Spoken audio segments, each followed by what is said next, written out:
Hello everyone. आज की video में हम करने वाले हैं मेधावी पेपर की तैयारी कर रहे थे। मैं इसके आपको 2 पार्ट करवा चुकी हूँ, यानी कि 30 क्वेश्चन तक मैं आपको इसके 2 पार्ट्स में करवा चुकी हूँ। अगर आपने अभी तक वो वीडियो नहीं देखी है तो जरूर देख लेना। बच्चे, आप सभी को पता है कि जनवरी में आपका मेधावी का पेपर होने जा रहा है। आप सभी के स्कूल से स्टूडेंट्स की लिस्ट मांग ली गई है जिन जिनको मेधावी का पेपर देना है। तो इस तरीके का आपका पेपर होगा। इन सब के बारे में पहले डिस्कस कर चुकी हूँ, थोड़ा सा इस वीडियो में बता देती हूँ जो नए बच्चे हैं उनके लिए। इसमें जो टाइम है वो आपको 2 घंटे का मिलता है। ऑब्जेक्टिव टाइप यानी कि ऑप्शन वाले जो क्वेश्चन होते हैं वो आपको मिलेंगे और 120 मार्क्स के होते हैं। ठीक है, कुल 60 क्वेश्चन होते हैं और जिसमें हर क्वेश्चन के 2 मार्क्स होते हैं। ठीक है, ये क्लियर हो गया आपको। अब पहला जो पार्ट होता है उसमें आता है आपका जीके का, यानी कि जनरल अवेयरनेस और जनरल नॉलेज के जो क्वेश्चन होते हैं वो आएंगे। अगले में रीजनिंग एबिलिटी, उसके बाद है क्वांट यानी कि मैथ से रिलेटेड है 10 क्वेश्चन। ये काफी इंपॉर्टेंट हैं और ये टोटल हो गया आपका 60 का। ये आपको काफी मजबूत करना है अगर आपने मेधावी का पेपर निकालना है। मेधावी का ही नहीं बल्कि विद्या ज्ञान का पेपर, ये सारा बहुत ही इंपॉर्टेंट है। उसके बाद लैंग्वेज का है, इसमें सिर्फ आपको एक पैसेज मिलेगा, ये 10 मार्क्स का होगा, ये भी काफी इंपॉर्टेंट है। उसके बाद आपकी टीचर्स आपको क्लास में बुक्स पढ़ाती हैं, उनमें से भी आपको 20 क्वेश्चन देखने को मिलेंगे जो कि 40 मार्क्स के होंगे और टोटल होगा 60 क्वेश्चन होंगे, 120 मार्क्स होंगे। ठीक है, अब बात करते हैं बेटा, मैं पहले आपको ये सब करवा चुकी हूँ, ज्यादा रिपीट नहीं करेंगे, इनके लिए अलग से वीडियो मैंने बना रखा है। ये मैं आपको करवा चुकी हूँ, नहीं देखा है तो आप देख लेना इसको। ओके, अब मैं आपको इसका करवाती हूँ 30 से आगे के क्वेश्चन।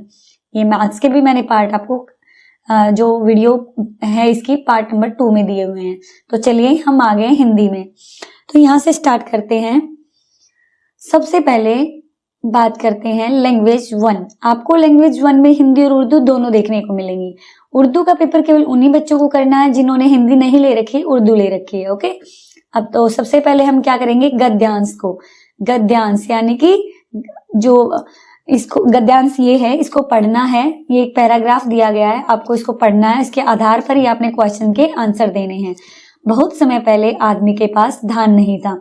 हमेशा ध्यान रखें, पहले इसको पढ़ेंगे तब आंसर देंगे। सबसे पहले एक तालाब के बीच में उसने धान का पौधा देखा जो झूम झूम कर आदमी को बुला रहा था, पर तालाब के गहरे पानी के कारण उस तक पहुंच पाना कठिन था। आदमी सोच ही रहा था कि उसे चूहा दिखाई दिया। आदमी ने चूहे को बुलाकर कहा यदि वह उसे धान की बालियां ला दे तो वह उसको उसकी मेहनत का उचित मूल्य देगा। चूहा तैयार हो गया और वह तैर कर तालाब से धान की बालियां ले आया। ठीक है, अब इसमें मुझे कोई समझाने की आपको कोई ज्यादा जरूरत नहीं है, क्योंकि आपको वहां पे भी इसी तरीके से पढ़ना है कि पहले आदमी के पास धान नहीं था, तालाब के बीच धान का पौधा देखा, फिर उसको किसको बहुत ही गहरा पानी था जिसके कारण वो जा नहीं सकता था, उसने चूहे को बोला और चूहा वहां से लेके आया।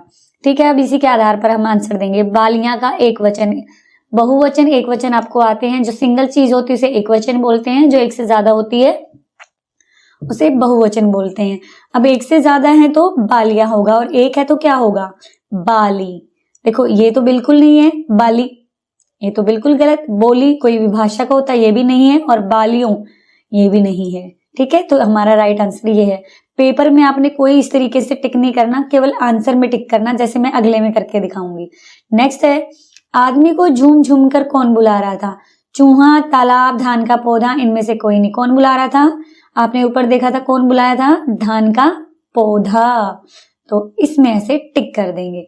गद्यांश में रेखांकित शब्द क्या है, रेखांकित यानी कि जिनको अंडरलाइन किया गया है, जिनके नीचे रेखा खींची गई है। अब देखो धान, तालाब, आदमी, चूहा, ये क्या है सभी, ये किसी न किसी, या तो किसी आदमी का मतलब किसी वस्तु का नाम है, किसी व्यक्ति का मतलब नाम है, किसी जीव का नाम है। तो इन नाम को हमारी व्याकरण में क्या कहते हैं, जल्दी से बताओ। नाम को संज्ञा कहते हैं। क्या कहते हैं, संज्ञा। किसी भी चीज का, किसी भी वस्तु का, किसी भी व्यक्ति का, किसी भी जीव का ये नाम क्या होता है, संज्ञा होता है। तो हमारा आंसर ये हो गया संज्ञा। अब अगले पे देखिए, चूहा तालाब में जाने को तैयार हो गया। क्यों हो गया तैयार, पूछा गया क्योंकि उसे तैरना आता था। क्योंकि उसे मेहनत का उचित मूल्य मिल रहा था। देखो हमने देखा उसने क्या उसे कहा कि तुम मेरे लिए ये बालियां ला दो, मैं तुम्हें मेहनत का उचित मूल्य दूंगा। तो आंसर हमारा यही रहेगा। धान का समानार्थी शब्द क्या है? धान क्या होता है? धान से जब भूसी अलग होती है उसकी, तो उसमें से निकलता है चावल। तो इसका समानार्थी शब्द क्या होगा? चावल। ठीक है, अब चलते हैं इसके नेक्स्ट उस पे। उर्दू वाले बच्चे उर्दू का करेंगे। अब आ गया हमारे पास इंग्लिश का सेक्शन। इसमें आपको एक पैसेज मिलेगा इसमें भी, तो पैसेज को पढ़ना है, उसके बाद आंसर करना है। Lion, who are you? Camel, I am the ship of the desert, who are you? Lion, don't you know me? I am the king of the forest. Camel, are you? Oh I see. Lion, you call yourself the ship of the desert, how can you be a ship? You are an animal. देखो इसमें बताया गया है कि lion जो है वो पूछता है हु आर यू, किससे? कैमल से। कैमल कहता है I am the ship of the desert, who are you? मैं तो रेगिस्तान का जहाज हूं। तो लॉयन कहता तुम मुझे नहीं जानते, don't you know me? I am the king of the forest, मैं जंगल का राजा हूं। कैमल कहता अरे तुम, oh I see. You call yourself the ship of the desert, lion कहते तुम खुद को शिप ऑफ द डेजर्ट कहते हो, लेकिन तुम तो एक एनिमल हो। ठीक है, तो इसको थोड़ा सा मैंने समझा दिया। अब इसके आधार पर हम आंसर देखेंगे। I am the ship of the desert, who said this? किसने कहा ये? कैमल। देखो यहाँ पे लिखा हुआ ना I am the ship of the desert, किसने कहा? कैमल ने। ये आपको थोड़ा ध्यान से करने हैं। What is the meaning of desert? Desert क्या होता है? एक ड्राई प्लेस होता है, जहाँ पे जैसे राजस्थान के बारे में आपने सुना होगा, तो सूखा जहाँ पे पड़ता है, रेत ही रेत जहाँ पे होता है, उसे कहते हैं डेजर्ट, यानी कि सूखे स्थान को, तो उसे कहेंगे ड्राई प्लेस। नेक्स्ट पे चलते हैं। Who is called the king of jungle? जंगल का किंग किसे कहा जाता है? सबको पता है, इसको तो पैसेज में भी लिखा हुआ है। Lion is the king of jungle. Which is not matched correctly? You yourself, I myself, we ourself. तो कौन सा है? सारे के सारे करेक्ट हैं, ऑल आर करेक्ट। अगला है you yourself are use in a place of lion और camel, what are these words called? देखो यू और यूर सेल्फ ये यूज किए गए हैं लॉयन और कैमल के लिए, तो इन वर्ड्स को क्या कहते हैं? देखो हिंदी में समझाती हूँ पहले मैं आपको। सबसे पहले हम बात करते हैं किसी के भी नाम की। जैसे आपका नाम मान लो पायल है, ठीक है, आपके नाम को क्या कहेंगे हम? संज्ञा। अब मैं आपको आप बोल रही हूँ सभी को, मुझे तो नहीं पता कौन कौन पढ़ रहा है, कौन कौन देख रहा है, सबको क्या बोल रही हूँ? मान लो पायल भी है तो मैं उसे आप बोल रही हूँ। पायल का नाम नहीं मैं ले रही हूँ, पायल की जगह क्या यूज कर रही हूँ? आप यूज कर रही हूँ। किसी को मैं तुम बोलती हूँ, तुम्हारा। इस तरीके से मैंने पायल के नाम की जगह क्या यूज किया? आप, तुम, यानी कि इसके नाम की जगह मैंने क्या यूज किया? आप, तुम। तो इसे कहते हैं सर्वनाम। क्या कहते हैं? सर्वनाम। सर्वनाम मतलब सबका नाम, यानी कि जिसका हमें नाम नहीं पता उनको आप, तुम, हम ये सब बोल सकते हैं, तो इसे कहते हैं सर्वनाम। इंग्लिश में नाम को क्या कहते हैं? पहले तो हिंदी में तो संज्ञा कहते हैं, इंग्लिश में क्या कहते हैं इसको? नाउन। और जब इसकी जगह कोई चीज यूज होती है इंग्लिश में, जैसे यू, ही, तो इनको क्या कहेंगे? प्रोनाउन। क्या कहेंगे? प्रोनाउन। देखो कितना आसान है, हिंदी में भी नाम, नाम, यहाँ पे देखो नाउन, नाउन यानी कि प्रोनाउन। समझ आ गया? तो ये इसका आंसर होगा। आपको टाइम जरूर लग सकता है लेकिन बिल्कुल क्लियर होगा एक एक चीज। भारत का सबसे दक्षिणी सिरा कौन सा है? ये आ गया आपका एफ सेक्शन, जिसमें आपकी बुक से लिए गए हैं टोटल 20 क्वेश्चन, यानी कि 5-5 हर सब्जेक्ट से आएंगे और इसमें ये हो जाएंगे 40 मार्क्स के। इसको भी आपने ध्यान से करना। Which is the southern most tip of India? India का सबसे दक्षिणी सिरा कौन सा है? तो ये है कन्याकुमारी।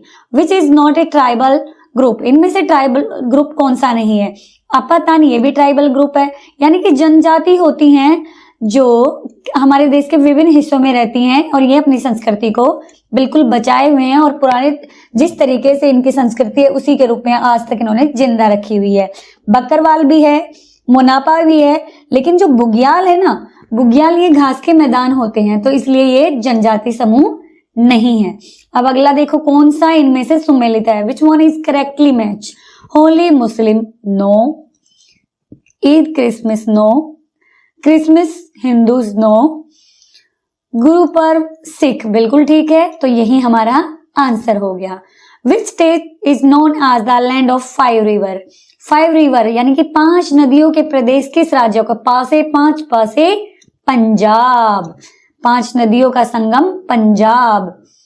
ठीक है। आब मतलब क्या होता है पता है आपको? आब मतलब होता है पानी। पंज आब यानी कि 5 आब जहां पे मिलती हैं, 5 नदियां जहां पे मिल रही हैं। ठीक है। नेक्स्ट पे देखिए, इनमें से कौन सा सरकार का अंग नहीं है? विच is not a part of government. तो कौन सा नहीं है? मीडिया नहीं है। प्रत्येक कबड्डी टीम में कितने खिलाड़ी होते हैं? ज्यादा टाइम नहीं ले रही हूं, जल्दी जल्दी करवा रही हूं। प्रत्येक कबड्डी टीम में कितने खिलाड़ी होते हैं? 7 होते हैं।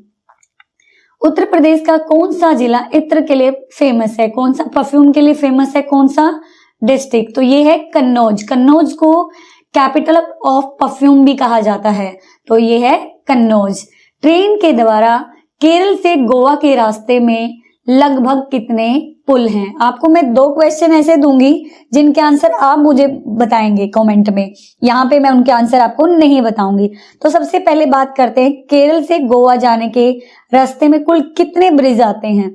देखिए कुल कितने ब्रिज आते हैं। जो टनल है, सुरंग है, वो तो आती है 92 और पुल आते हैं 2000।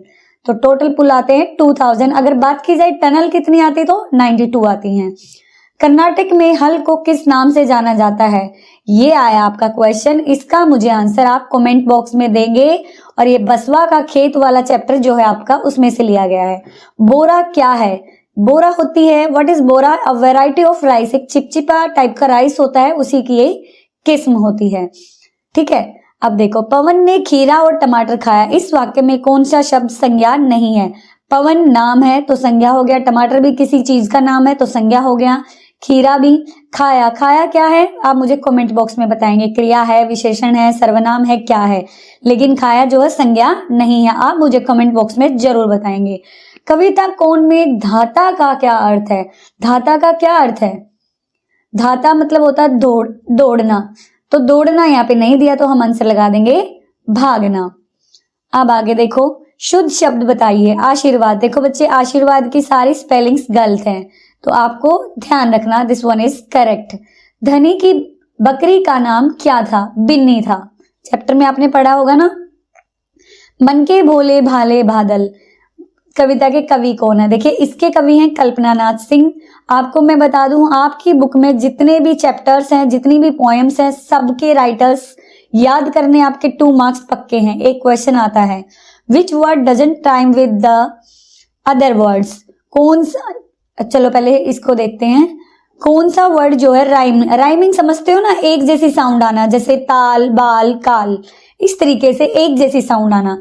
यहाँ पे देखो, टेल, मेल, रेल, सबके में एल एल आ रहा है, लेकिन यहाँ पे ट्रेन। तो यही हमारा आंसर है। A dash is a place where books are kept. कहाँ पे रखी जाती बुक्स? लाइब्रेरी में। Dash was the mother tongue of Pandit who visited Akbar court. Akbar के कोर्ट में जो पंडित आया था उसकी मदर टंग क्या थी? तेलुगु थी। किसने बताई थी? बीरबल ने। Which part of the plant should be watered. Plant का कौन सा पार्ट जो है वाटर देना चाहिए हमें? इसमें रूट में। रूट होता है जड़। What did the carpenter call his puppet? Carpenter जो था उसने अपनी पपेट को क्या नाम दिया था? पिनोकियो। क्या नाम दिया था? पिनोकियो। तो उम्मीद करती हूँ आपको अच्छे से समझ में आया होगा। अगर आपको कहीं पे कोई दिक्कत है तो आप मुझे कमेंट बॉक्स में बताएंगे, और मैं कोशिश करूंगी रोजाना मेधावी की एक वीडियो आपको दूं ताकि आपकी अच्छी तैयारी हो जाए। और आपको भी अच्छे से तैयारी करनी है। कोई भी आपको प्रॉब्लम है कमेंट बॉक्स में मुझे जरूर बताएं। रफ कार्य के लिए आपको यहाँ पे यूज करना है, ठीक है? तो आपकी सारी तैयारी अच्छे से करा दी जाएगी। रोजाना एक वीडियो पूरी कोशिश करूंगी मैं आपके लिए बनाने की। तब तक ध्यान रखिए अपना और खूब पढ़िए।